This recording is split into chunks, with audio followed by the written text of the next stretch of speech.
तो बना करके तो भेज दिया, लेकिन बनाते समय उन्होंने ध्यान नहीं दिया कि मुझे स्वर्ग ही देना है। धरती पे इंसान का आगमन हुआ, और जब आगमन हो गया तो फिर चल फिर तो रहा इंसान, लेकिन कोई आवाज का भाव ही नहीं समझ में आ रहा है। तब फिर ब्रह्मा विष्णु शंकर तीनों लोग विचार करने लगे, भाई ये तो बड़ा गड़बड़ हो गया।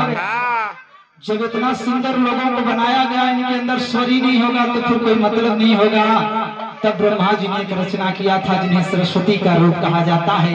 और जब सरस्वती का रूप आया इस धरती पे, और हाथ में सितार को दिया, और जो ही सितार की तार को खींचने का काम किया है, उस माँ ने जिस माँ की मूर्ति आज आप लोगों ने लगाया है, तो जो आवाज निकल करके सितार से आई, वही आवाज आज हमारे आपकी जुबान पे है, और वही जुबान से जो शब्द निकलता है।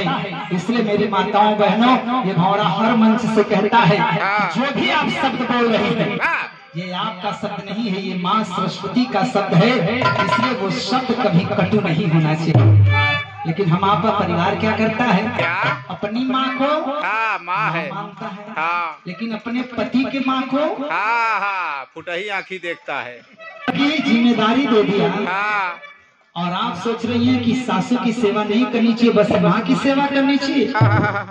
आओ मेरी माता और बहनों, आपने तो एक परिवार को छोड़ करके एक परिवार को प्राप्त किया है, लेकिन माँ ने अपने बेटे को आपको दे करके अपना सब कुछ दे दिया है। उसके पास कुछ नहीं बचता, और जब उसके पास कुछ नहीं बचा तो आपका फर्ज बनता है कि अपने पति के साथ में अपने सासू और सास की भी हिफाजत करो, उनकी भी बात को मानो। और जिस दिन ये बहू करना शुरू कर देती है, उस दिन इस धरती पे उस बहू से बढ़कर भी भाग्यशाली कोई नहीं होगा, क्योंकि उस बहू को एक माँ नहीं बल्कि दो माँ का प्यार मिल जाता है।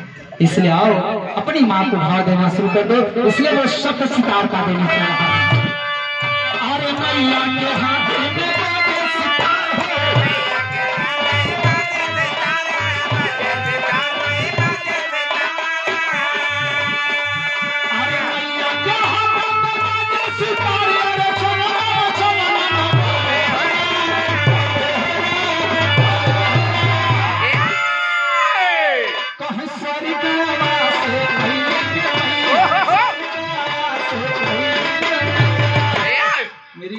की लाइन, इसलिए हल्की हल्की ताली तो होनी चाहिए।